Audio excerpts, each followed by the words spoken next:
한국당이 조연 역할을 하고 있는데 여기도 애처롭기도 하고 가엾기도 하고 불쌍하기도 하고 그렇습니다. 우리 국민들 마음을 잘 헤아리고 국민들의 뜻을 헤아렸으면 좋겠는데 그런 생각을 합니다. 여러분들께서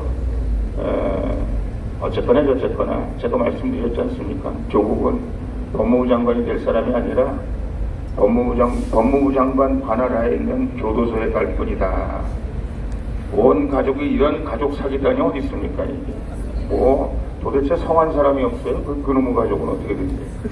법무부에다 특별방을 차려야 될 것 같아요. 만큼 그런 사람이다라고 말씀드렸는데 저희가 조국 법무부 장관을 임명하면 더욱더 가열찬 투쟁으로 문재인 끌어내리기에 더 힘을 모아야 될 거 아닌가 그런 생각을 합니다.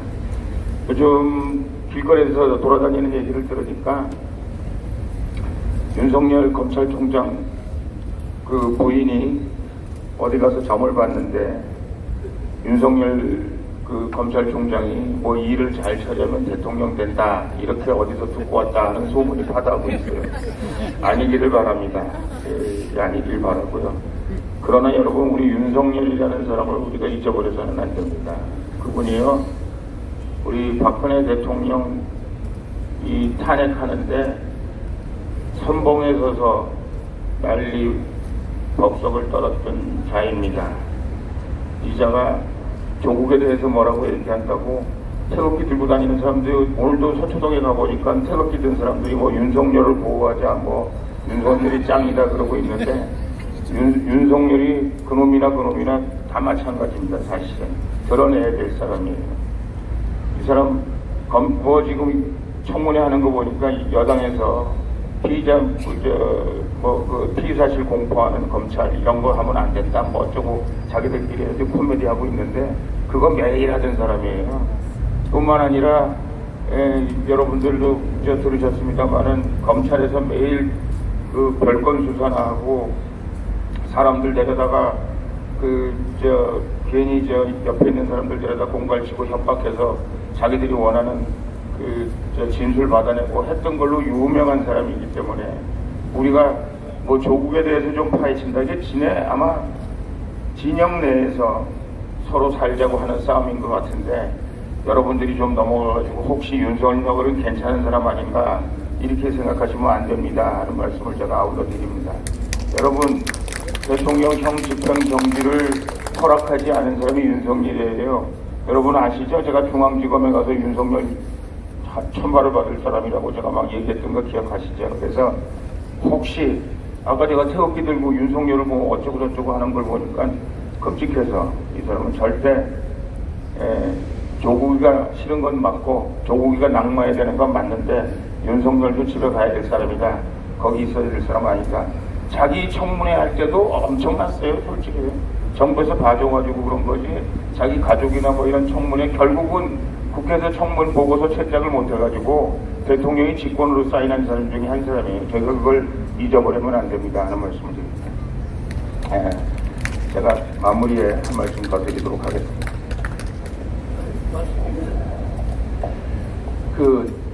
우리 대표님도 말씀하셨듯이 지금 국회에서 조국 시청문회가 진행되는데 뭐 그런 이야기를 했다고 그래요. 뭐 끝까지 사퇴하겠다는 이야기는 아까도 우리 대표님 말씀하신 구조적으로 안 되는 사람이니까 몸통이니까 그런데 검찰 개혁을 완수한 다음에 물러나겠다 뭐 그런 이야기를 했다는데 무슨 적폐 청산 대상이 적폐를 청산하겠다고 도둑놈한테 경찰 맡기는 거와 똑같은 이런 이야기입니다. 뭐 물론 자유한국당 몇몇 의원분들께서 좋은 말씀하시고 또 심지어는 금태섭 의원, 민주당 금태섭 의원이 날카로워짐을 했다가 언론에서 이런저런 이야기를 하지만 청문회 자체가 해서는 안 되는 청문회를 해서 지금 또 카페트를 깔아주는 국회에서 그런 실수를 하고 있는 것 같아요. 제가 보기에는 조국 씨 그 부인 정경심 여사를 중심으로 해서 너무나 많은 엄청난 사실들이 나오고 있는데 지금 관건은 그거 같습니다.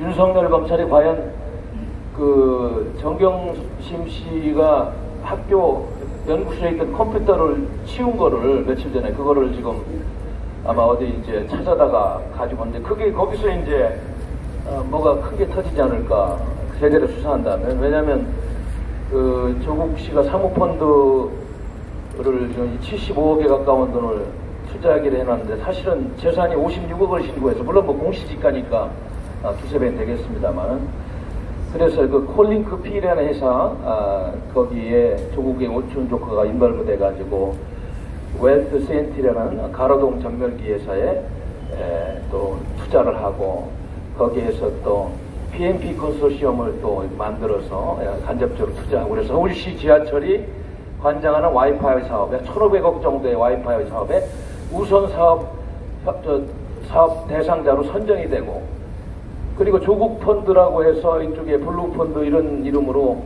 그 PNP 컨소시엄에 대형 증권사들이라는 대한민국의 이금융권에서 2,700억을 투자하기로 약속하고, 뭔가 지금 냄새가 그쪽에 엄청난 냄새가 진동합니다. 그리고 그 PNP 컨소시엄을 지금 주주를 보니까 더불어민주당 전현직 의원들 보좌관 두 놈이 이름이 등록돼 있고, 이런 걸 보면은 그 사모펀드 그거를 좀 집중적으로 조사를 해야 되는데, 그래서 컴퓨터 그걸 압수하는 과정도 상당히 지금 재밌습니다. 그 교수 연구실에서 3일 전에 가서 모 인사를 데리고 와서 다 지우고, 그리고 이제 집에 오는 게 CCTV에 찍혀서 검찰에 추적을 했는데, 결국에는 모 펀드 회사 프라이빗 뱅크 매니저인 이모 씨가 차량에 트렁크에 들어있는 거를 검찰에 추적해서 찾아내는, 그래서 이상훈 씨라고 그러던데, 그분이 지금 검찰에 외국으로 도망갔다가 지금 검찰에 지금 소환돼가지고 조사를 받고 있는 이런 거이고, 그 조국의 오촌 조카 조누구라든가요, 조상범인가 이름을 내키고 있는데, 그 양반하고 또 파주의 그 자본가 우국종인가 이 삼각관계에서 이런 회사들을 운영하고 자금을 유치하고 하는 과정에서 각종 자료들, 이런 것들이 아마 정경심 교수의 컴퓨터 다 있는데 다 지우고 아마 이게 없애려고 했는데, 결국은 검찰에 정확한 수사에서 지금 압수돼서 분석을 해야 되는 이런 상황. 그러니까 이게 간단한 게임이 아니다. 모르겠어요. 뭐 임명을 할지 모르지만 이것만 좀 제대로 파헤쳐도 이게 게이트로 번질 확률이 굉장히 큰 겁니다. 물론 뭐 동양대학교 총장의 직인을 위기해서 상장을 주고, 우간다 가지도 않았는데 뭐 연수 갔다 왔다고 하고, 뭐 서울법대에도 있지도 않았는데 무슨 연수를 했다는 뭐 이런저런 여러 가지 뭐 가짜 소리도 있습니다만, 가장 핵심은 이 사모펀드, 조국 씨의 그 오촌 조카가 지금 인발부대에서 하고 있는 이 몇몇의 자본가, 이거에 대한 명확한 추정만 되면은 모든 것이 다 밝혀진다. 근데 이거를 과연 윤석열 검찰이 할 수 있겠느냐? 정권이 2년 반 지났는데 여기가 핵심이 아닌가, 저는 그렇게. 오늘 아침에 신문 보니까 이 이야기가 이제 오늘부터 좀 나오더라고요. 그전에는 뭐 상장이 좋아하고 뭐 딸내미 뭐 이런 했는데, 오늘부터는 이야기가 조금씩 나오기 시작하는, 이게 가장 몸통 같아요, 제가 봐도.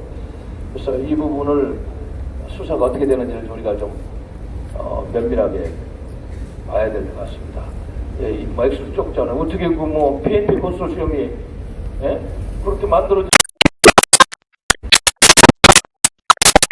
더 안타까운 거는 무슨 여론 조작하는 놈들 말이죠. 옛날에 박근혜 대통령이 탄핵할 때 여론 조작했던 그 팀들 말이에요. 이제 종북 북한에서 온 놈들인지 뭐 조선족이 쏘는지 뭐 국내에도 뭐 정신 못 차리고 이게 무슨 진보를 가장한 종북 세력들, 또 뭐 그러한 잘못된 논리에 속고 있는 또 잘못된 국민들, 선전선동에 돌아가는 국민들. 내가 아까 어떤 이야기를 들으니까 무슨 뭐 이제 조국 씨 보호하려고 하는 거겠지. 대통령 선호도 여론조사를 하니까 이낙연이가 1등 나오고 황교안 씨가 2등 나오고 뭐 3등이 이재명이, 4등이 무슨 조국이 나왔대요. 6%인가. 그래서 내가 이 장난들 치는 거예요. 그럼 이 6%가 누구냐? 정말로 박근혜 대통령 탄핵할 때 장난친 핵심 세력놈들입니다. 아직도 대한민국 파괴하려고 장난을 무지장 치고 있는 거예요. 여론조작에. 심지어는 여러분 알다시피 포털사이트에 검색어 조작을 밥 먹듯이 하는 놈들이니까. 그래서 정말 안타까운 일들이 이렇게 진행되고 있어요. 한번 오늘 청문회 끝날 때까지 보시고, 하여튼 참 국민을 알기로 진짜 우리 뭐 개돼지 수준으로 아는 놈들이니까 우리도 그 놈들을 개돼지보다 못한 놈들을 취급할 수밖에 없어요. 예, 쓰레기 집단이라고 생각하시면 될 것 같습니다. 예, 내일요, 좀 걱정이 하기 때문에 내일 지금 새벽에 태풍이 이제 저쪽 제주도로 해서 서해권으로 오는데 일단은 말이죠, 안전이 제일 중요해서 아까 제가 회의를 하고 1시에 공지에 올리라고 그랬습니다. 내일 오실 때는 일체 태극기나 이런 거 가지고 오시면 안 됩니다. 그냥 우위만 입고 몸만 오세요. 차량도 안 됩니다. 가장 간소한 집회를 해야 될 것 같아요. 사고가 나면 안 되세요. 왜냐면 깃발 같은 거 잘못 가다가 나무까지 뿌릴 정도의 그런 바람이 오면 사고가 나니까요. 태극기도 가져오지 마시고 우위 하나만 입으시고 오시는 그런 시일에 될까. 원래는 저희들이 아침에 서울역에서 이제 1시에 집회를 하고 행진을 할 수 없을 정도가 되면 지하철 타고 청량리역 가서 약식 집회를 하고 광화문으로 오려고 했는데 집회 신고가 48시간 이전에 해야 되는데 어제 그 회의 끝나고 보니까 48시간이 넘었더라고요. 그래서 내일 상황 봐가지고 그러니까 뭐 걸어올 수 있으면 여기 광화문까지 걸어오고 안 되면 뭐 지하철이라도 타고 이렇게 오실 수 있게끔 현장에서 좀 판단을 해야 될 것 같습니다. 그래서 내일 집회는 뭐 조금 장비가 좀 없더라도 그냥 뭐 풍물단이니 그런 분들도 제가 가져오지 말라고 그랬어요. 왜냐면 사고가 나니까요.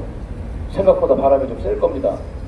예, 이게 이제 과거의 태풍들은 되게 일본 오키나와 쪽으로 다 우측으로 지나갔잖아요. 이번에는 서해안으로 북송합니다. 그래서 서울이 60km 핵심 태풍 영향권에 언저리에 있기 때문에 바람이 만만치 않을 것 같아요. 내일 새벽이면 아마 서울도 본격적으로 비가 오고 그렇기 때문에 오늘을 생각하시면 안 되고 그래서 그렇게 공고를 냈으니까 참고를 하시면 될 것 같습니다. 네, 감사합니다.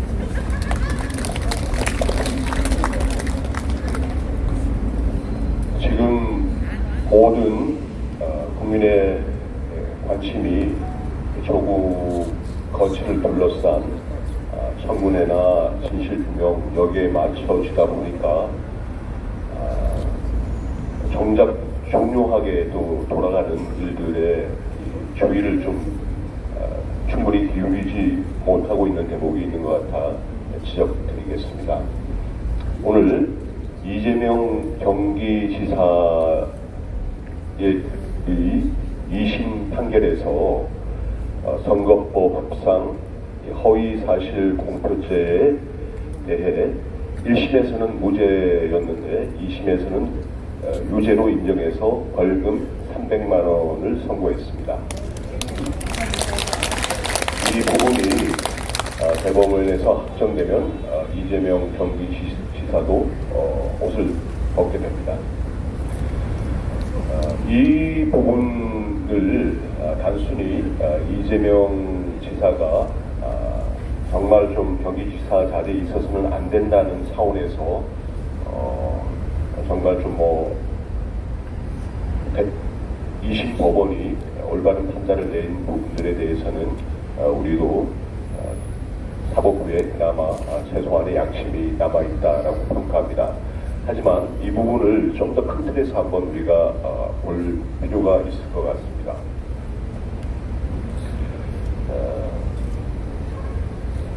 같이 한번 생각해 봐야 되는 것이 지금 조국 거취 문제를 두고서 윤석열 검찰 측과 청와대가 직접적으로 날선 공방까지 벌이고 있습니다. 함께 이렇게 우리가 평가를 해보면 결국 문재인 정권 내부에서 심각한 권력 투쟁이 진행되고 있다라고 그런 각도에서 이 문제를 한번 평가를 할 필요가 있습니다. 사실 이 부분이 또 구체적인 핵심은 문재인 정권 내부에 깊이 또아린 주사파 핵심 세력들이 격까지 쳐내기를 하고 있는 작업의 일환이다라고 저는 그런 각도에서 문제를 보고 있습니다. 주사파의 정권 장악 시나리오는 이렇습니다. 자기들만 가지고서는 정말 한 줌도 안 되기 때문에 다른 운동권 세력들을 우선 같이 힘을 이렇게 연대를 합니다. 거기다가 뭐 민주 인사니 뭐 이런 분들, 거기다가 또 보수 정권에 대해서 좀 반감, 실망을 가진 그런 국민들 계속 힘을 모읍니다. 그래서 결국 박근혜 정권을 무너뜨렸습니다. 자기들이 이제 정권을 잡고 나서는 제일 겉에 있는 부분부터 쳐내기 시작합니다. 결국은 속성상 같은 운동권이었다 하더라도 자기 주사파 핵심 그룹과 다른 제 정파들을 다 쳐냅니다. 그래서 결국 자신들만의 주사파 핵심 정권을 만드는 것이 그들의 기본적인 권력 장악 속성입니다. 지금 이전에 그 안희정 충남지사도 날아간 거 다들 아시는데, 그때 여자 문제 이런 게 아니었더라도 제가 볼 때는 다른 사안을 가지고서라도 걸어서 안희정 지사를 날렸을 거라고 저는 생각합니다.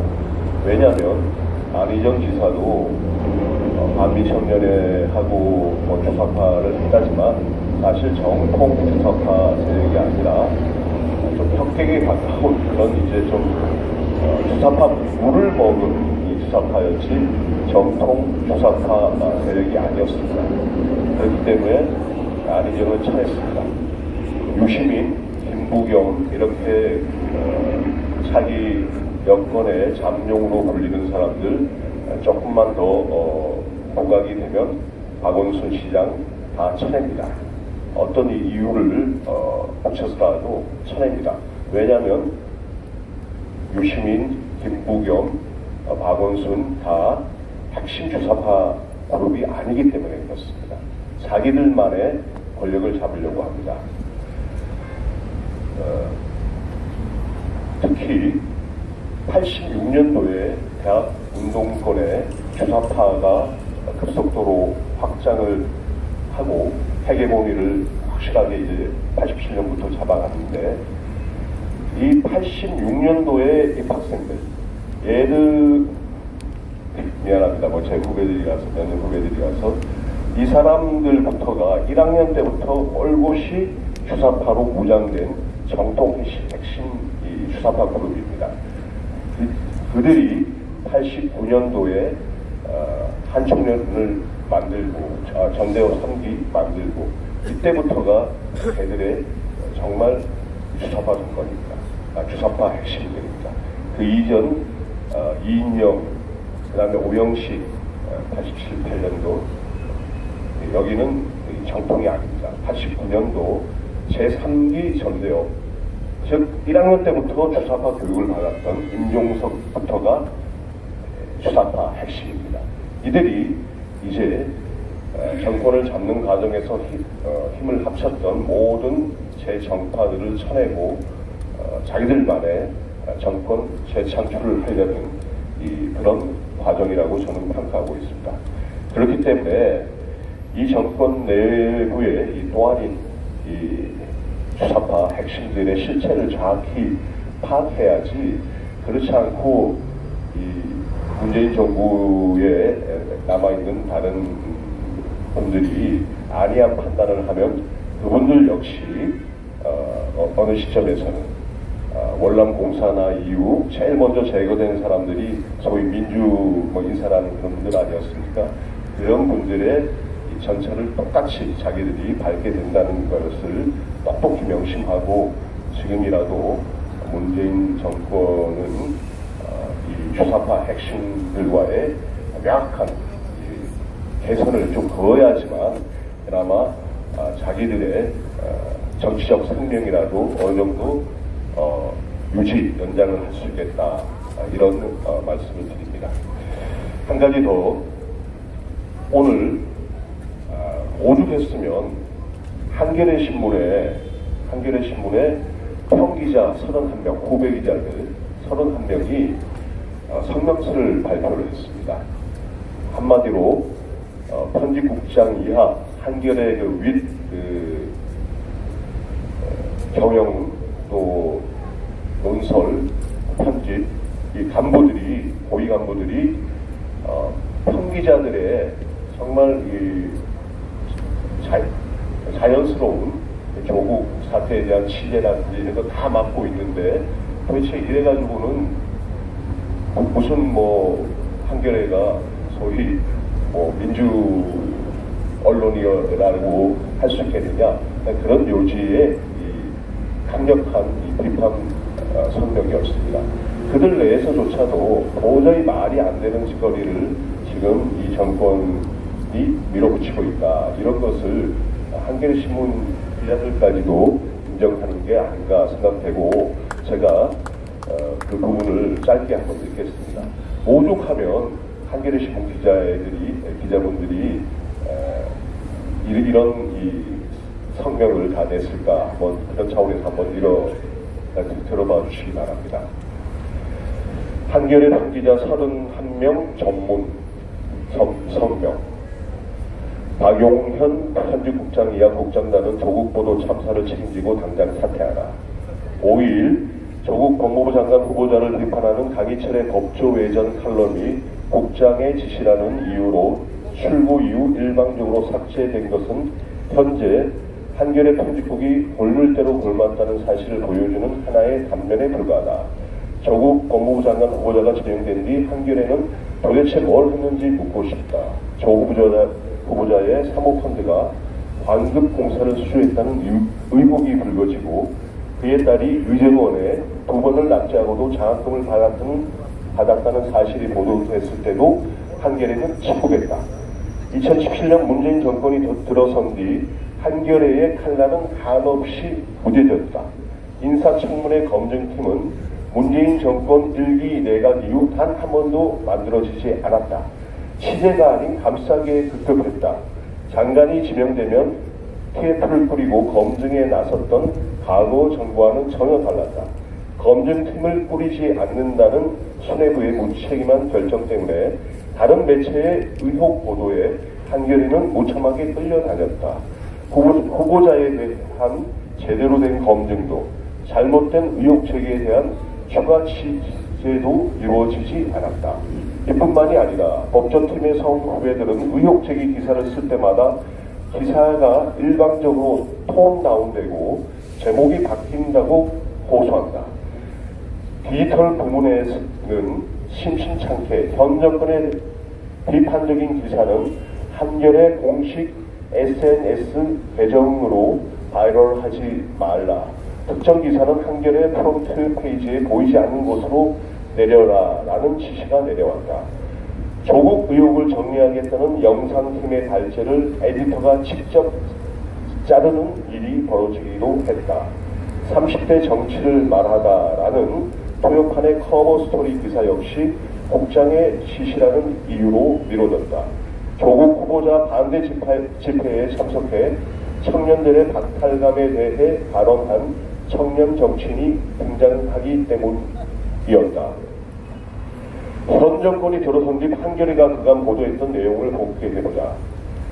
김태우 수사관의 폭로로 불거진 청와대 특별감찰반 비위 의혹, 신재민 전 기획재정부 사무관 폭로 사건 등 현 정권에 부담이 되는 사건들은 타 언론에 견져 적극적으로 사실관계를 취재해 보도했다고 자부할 수 있는가? 만약 그렇지 않았다면 이유는 무엇이며 누구의 책임이라고 생각하는가? 혹시 적극적으로 취재해서 보도하면 안 된다고 생각하는 것은 아닌가? 타사 기자들은 손발이 묶인 한겨레 기자들을 공공연하게 조롱한다. 내부에서는 한겨레가 신적폐, 구태 언론이라는 자주 섞인 얘기가 나온다. 문재인 정부가 들어선 뒤 민주당 기간지라는 오명을 종종 들었지만 이 정도로 참담한 일은 없었다. 이하 좀 생략하고요.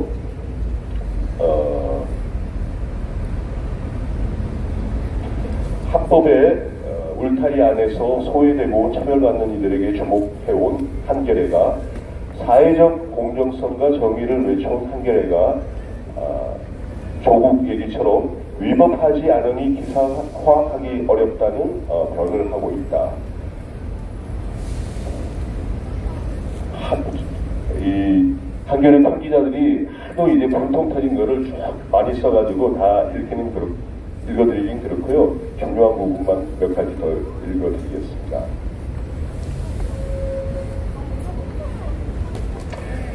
그토록 강조하는 한겨레의 논조가 대체 무엇인지 묻고 싶다.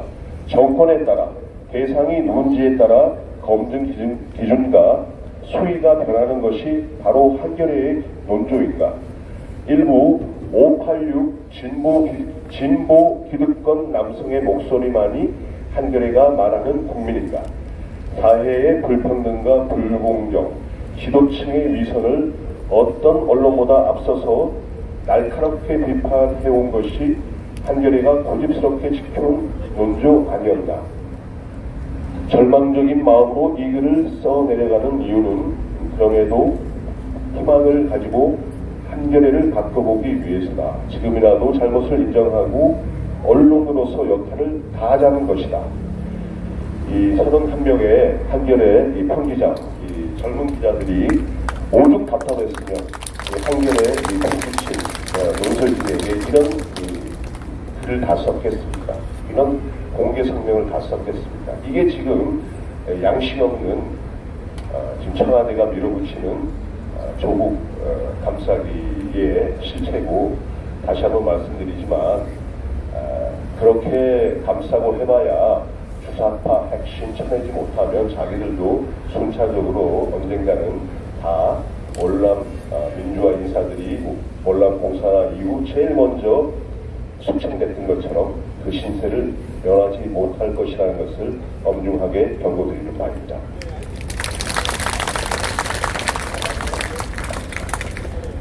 늦어서 죄송합니다.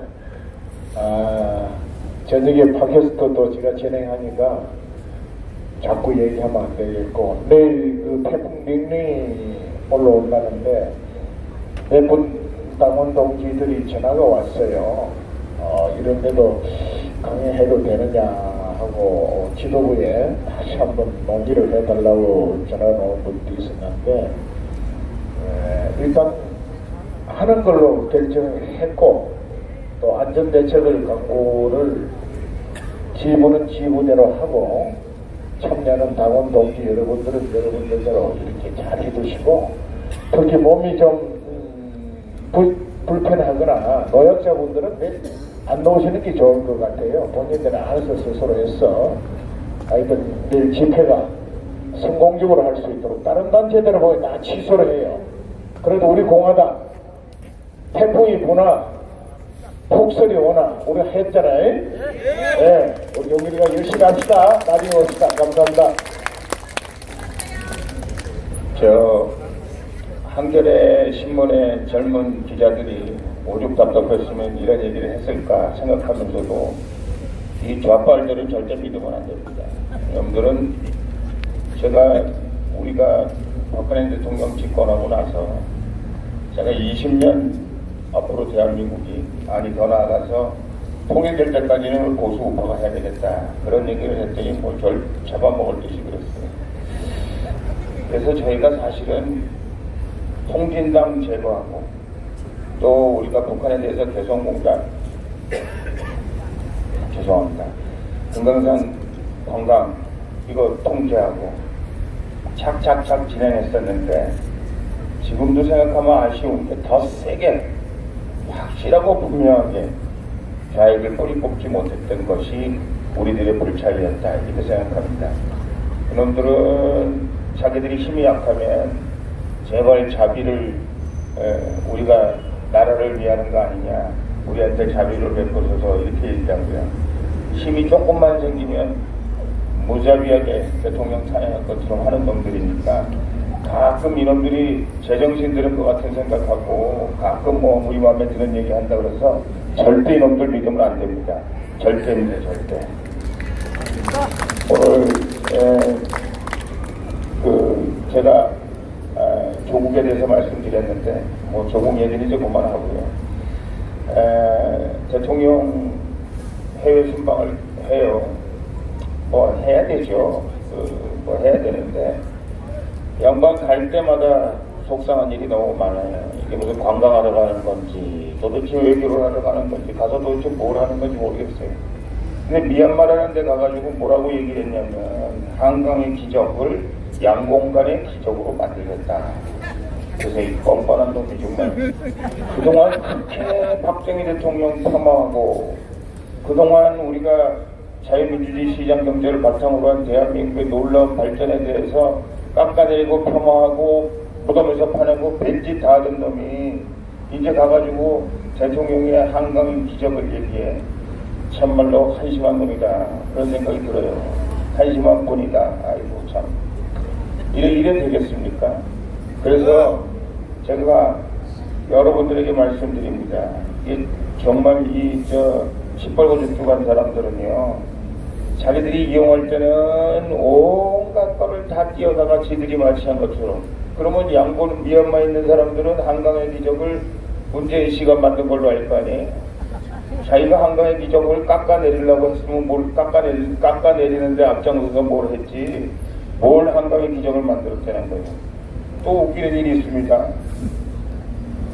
아웅산 묘역에 가가지고 대한민국 승부사절 추모비 참배했어요.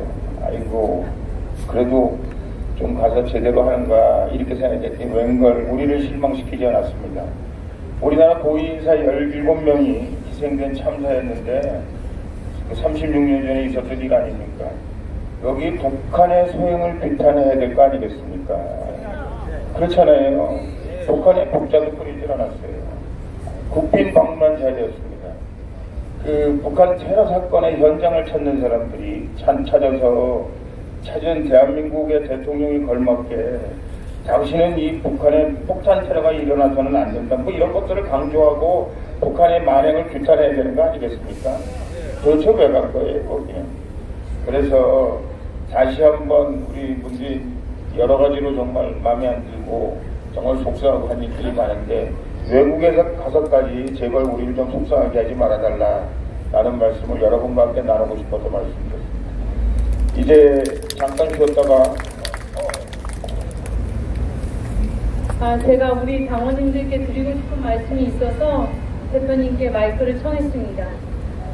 저 자신을 비롯해서 우리가 지금 문재인 좌파 독재 정권의 올락으로 치닫고 있는 그야말로 브레이크 없이 불법, 비리, 편법 덩어리 조국을 그래도 그들은 자신들의 핵심 조국을 법무부 장관 자리에 앉힐 것입니다. 그리고 그것을 지켜보는 국민들은 염증과 혐오로 혀를 내두르며 문재인 좌파 독재 정권을 외면할 텐데 그러면 우리는 그러니까 지피지기면 백전백승이라고 하는데 적이 저렇게 흔들거리고 자중질환에 빠져있을 때 우리는 과연 제대로 하고 있는가? 제가 저 자신에게 묻는 말입니다. 우리가 할 수 있는 일, 태극기 흔드는 일, 그리고 우리 공화당을 중심으로 투쟁을 할 때 내 자리를 지키는 일, 그 일을 우리는 과연 제대로 하고 있는가? 적이 비틀비틀거리고 있을 때 우리는 그들의 숨통을 끊을 준비가 제대로 되어 있는가? 이런 질문을 저 자신에게도 하면서 우리 당원님들께 던지고 싶어서 제가 마이크를 청했습니다. 우리가 혹시라도 해이해진 건 아닐지, 우리가 혹시라도 안이해진 것은 아닐지, 우리가 혹시라도 나 자신의 투쟁을 위해 최선을 다하지 못하고 있는 건 아닌지, 남이 볼 때는 투쟁하는 척하고 누가 있어야만 투쟁하는 척하고 내가 사람을 위한 투쟁을 하는 것인지 내가 내 나라, 내 대한민국을 위해 투쟁을 하는 것인지 우리가 스스로를 좀 점검해 볼 수 있는 시점이 되고도 늦었다는 생각이 좀 들었습니다. 우리의 투쟁의 열기가 3.10 진상규명 그 의롭고도 거룩하기까지 한 그 진실 투쟁을 외치면서 이 광화문광장에 나왔고 그것이 벌써 190일입니다. 190일 동안 우리의 투쟁은 처절했고 우리의 투쟁은 깨끗했고 너무나 열정적으로 우리는 여기까지 달려왔는데 오늘 이 시점 우리가 스스로를 돌아볼 때 우리는 스스로에게 당당할 수 있을지 제가 당당하지가 못합니다. 제가 해이해졌습니다. 그래서 우리 모두가 두 공동대표님, 조원진 공동대표님, 홍문종 공동대표님, 우리 공화당의 2주년을 2살이나 먹고 이제 3살로 달려가는 내년 3주년의 우리의 모습은 무엇이어야겠습니까? 제1야당, 집권 여당 그 모습이어야 할 우리 공화당이 지금 2살 간 넘은 이제 우리 좀 제대로 되는 것 같아라는 안이함의 행여라도 빠져 있을까봐 저 스스로를 치고 우리 당원님들께 입 바른 소리 함으로써 우리가 스스로 좀 긴장을 갖자 이런 상황에서 말씀을 드렸고, 조국이라는 자의 법무부 장관 후보 이 사태를 지켜보면서 제가 느끼는 것은 참으로도 법무부 장관 후보를 고르고도 참으로도 잘 골랐구나. 바로 거짓과 진실의 싸움에서 박근혜 대통령이라는 진실을 꼬꾸라뜨린 불법 권력 찬탈 세력, 이들한테 참으로도 걸맞는 불법 덩어리를 참으로도 잘 골랐구나. 니들의 민낯을 우리가 이렇게 샅샅이 지켜보니 남은 것은 국민들의 분노인데 이 국민들의 분노를 어떻게 응집시켜서 어떤 방식으로 제대로 터뜨릴지는 우리 공화당이 짊어진 과제요 우리들의 책무라고 생각을 합니다. 그리고 무엇보다도 이 거짓과 진실의 싸움에서 진실의 편에 선 우리는 조원진 공동대표님, 홍문종 공동대표님 말씀대로 우리가 당당해야 합니다. 진실의 편에 서서 진실을 내세워서 싸우겠다는 우리가 당당하지 못하고서야 어떡하겠습니까? 그래서 당당한 나 자신, 당당한 우리 길을 우리 당원님들께 감히 당부드립니다. 이상입니다.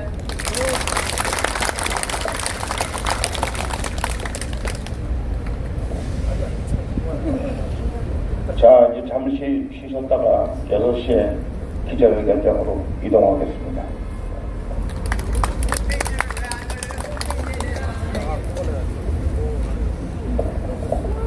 그렇지않아도 홈페이지 문제 가지고 아까 제가 말씀을 드렸는데요.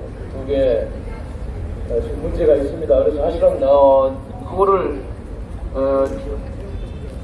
관리하는, 그러니까 원래 그 관리관이 원래 그거를 디자인하고 처음에 웹 디자인을 처음에 시작한 분이 저 경상도에 있는 목사님이신데, 자원봉사 차원에서 이제 당이 커지고 그러면서 봉당당한 홈페이지를 만들겠다고 웹 디자인도 하고 여러 가지 준비를 해왔는데 텐트 치고 이러면서 이제 그게 밀려가지고 못하고 있다가 이제 최근에 또 최지민 팀장님한테 그거를 좀 다시 좀 잘 좀 다 해서 바꿔야 되겠다 해서 이러고 있는데, 최근에 그거 지금 가끔 이렇게 안 열릴 때가 많다고 그래가지고 그렇죠. 당에서도 큰 머리를 앓고 있어요. 그래서 제가 뭐 사무총장은 아닙니다만은 그때 그거를 다시 전부 갈아엎자고 해가지고 시작한 사람이라 빨리 그걸 좀 새 홈페이지로 바꾸라고 이야기를 하고 있는 중입니다. 좀 죄송하게 생각합니다. 예, 그게 좀 열릴 때가 있고 안 열릴 때였다고 그러네요. 전혀 안 열리? 예, 홈페이지가 문제가 있어요. 예, 그래서 지금 아니 근데 그거를 새로운 홈페이지로 디자인은 다 되어 있는데 이제 갈아엎어야 됩니다. 워낙 그 기능이 전자당원 가입하는 문제부터 해가지고 문제가 많았어요. 그래서 이제 새로운 사무총장님이 그거 빨리 지금 하려고 지금 생각하고 있습니다.